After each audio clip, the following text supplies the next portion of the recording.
Hi guys, welcome back for another one. Now I'm here to give a review of the dev blog responding to our issues. Now, first off, before I even go through the intro, I have to say that I am a little disappointed that there is no mention about red stars. Out of my top 3 issues, gold gear, training modules, and red stars, 2 of the 3 were addressed. And I'll let you guys know how I feel about them once we get into it.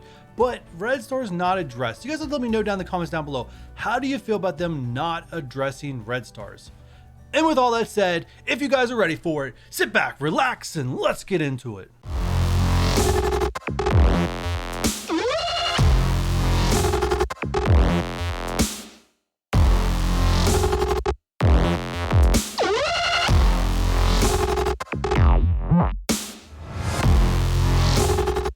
Alright, so the first thing they got into was training modules.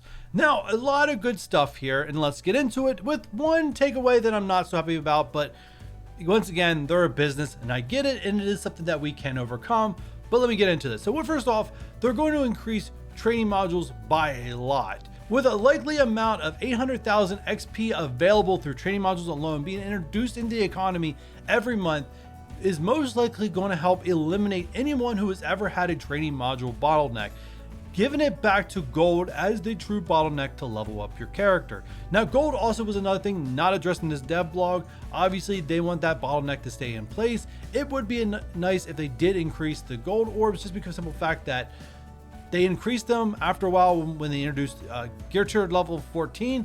And since level 15 has been introduced, there's been no increase in gold other than the challenge tiers moving up 2 tiers, which actually doesn't deliver that much more gold for how expensive it is to get a character from level 75 to 80. But back to training modules. Now, there's going to be a new flash event. Not bad until you keep reading on and realize that it will take skilled military characters to do, which includes Elena Belova and Red Guardian, both currently unfarmable. Now, they are saying by May, Elena will be farmable.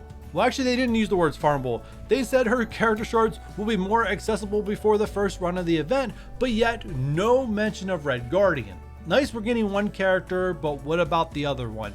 So once again, these are characters that you're going to have to build up to 7 yellow stars to be able to beat the highest level of this event. If training modules are not a problem to you, this team is probably last on your list as something you want to worry about.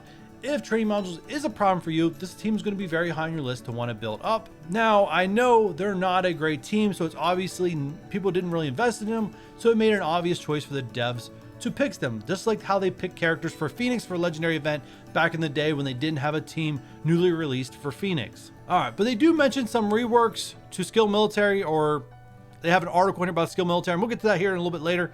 I was letting you know that that's going on, so you guys can let me know how you guys feel about a new reoccurring monthly event for training modules. Next up is orange gear. Now, orange gear is #1 thing that I think needs to be fixed, and for the main reason that it is a weird bottleneck how every single piece of orange gear is bottlenecked.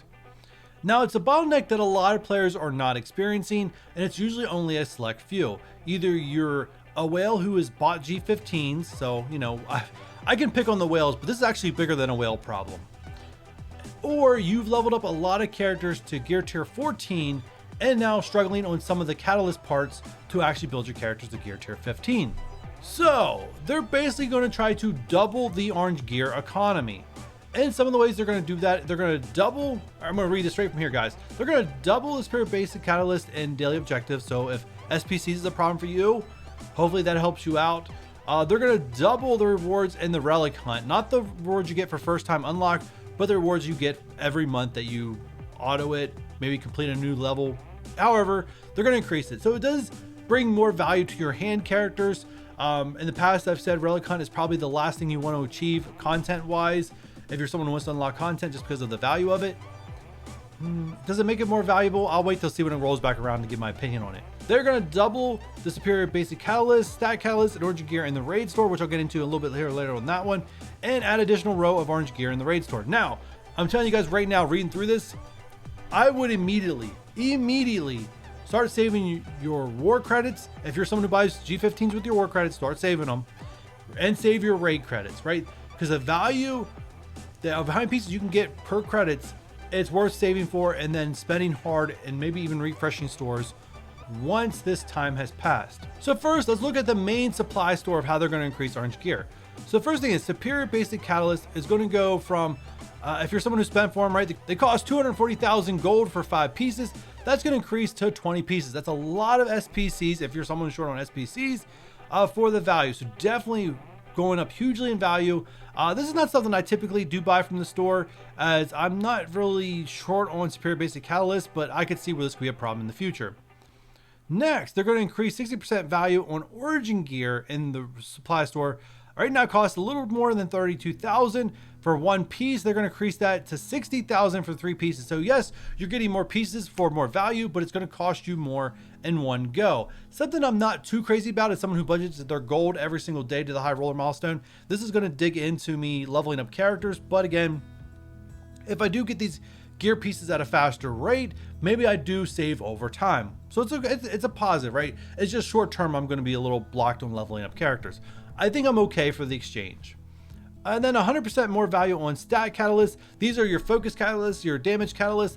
These are in short supply too. Most characters take hundreds, if not thousands, to complete. That's going from 96,000 gold for 3 pieces to only 80,000 for 5 pieces. Once again, the value's going up and the gold is dropping down too. So that's a win. That's a huge win. I'm definitely looking forward to that one.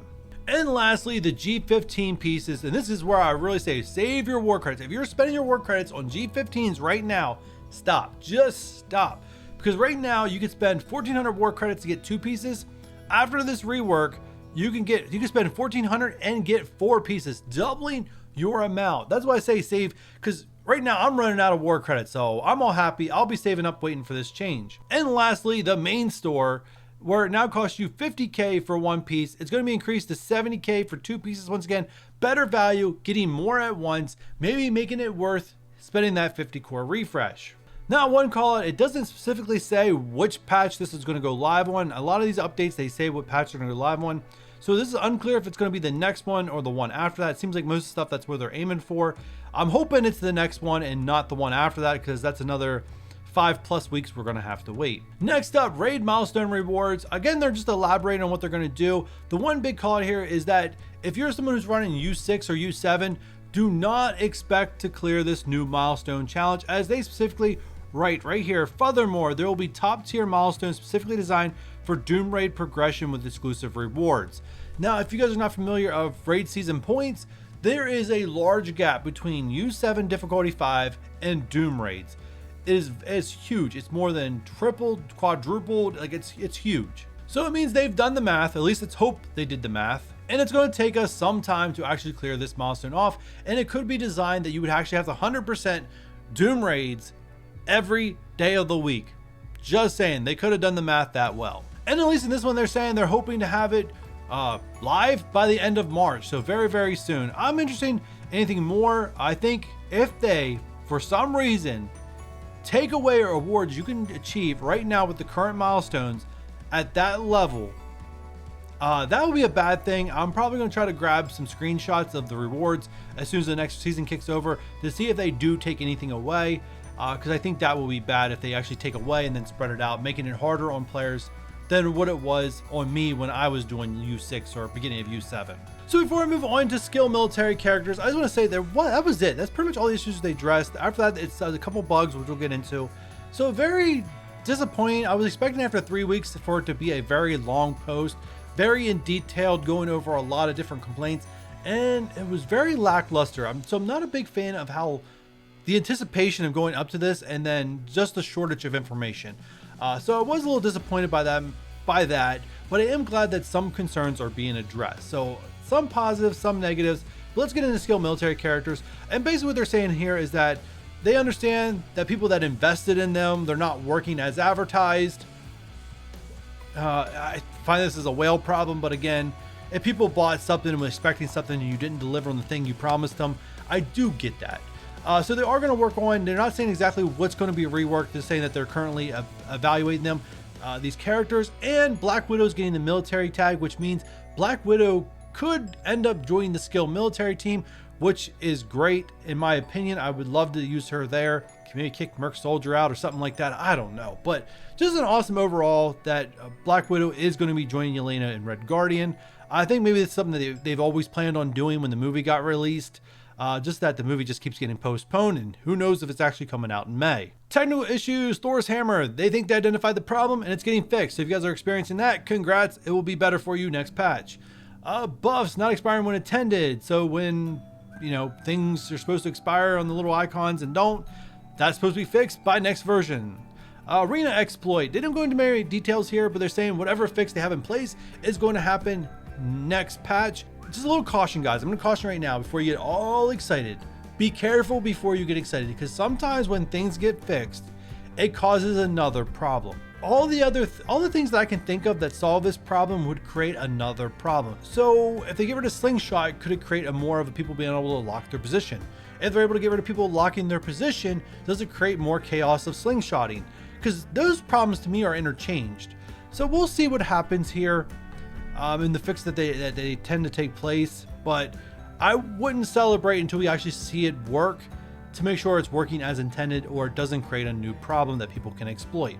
And last but not least, Black Panther's passive ability. Finally, he's going to be able to get speed bar on assist kills. I don't know if it's actually going to make Wakanda join the meta, but it's nice that something's getting fixed. And last but not least, costume clarification. So once again, upon release of character costumes, no buffs, stats, or abilities will be hidden behind costumes. However, it's very important that could change in the future. So to me, it's one of those things like I'll worry about it when the time comes. I'm not going to get antsy about it. In the current moment, I'm just going to enjoy some new skins for these characters, and hopefully it's some of the characters that I would really like to see new skins on. Especially the ones that I use, not the ones that sit on my roster and do nothing. What I honestly would like to see them do is, you guys can throw in your opinion with how you like to see costumes done. I would just like a store of costumes where they give us credits for costumes where we can buy the costumes we want. That's honestly what I want to see. And if it's just enough credits we get for free to buy one costume a month, that would be nice. Just a costume store. But if you want to constantly give me a costume for every single character in an event that is achievable, even by a free-to-play player, I'm all for that too. And that's where I'm going to end things, guys. So you guys let me know what you guys think overall down in the comments down below. Me, I feel good about some of the stuff, but I am a little left wanting more.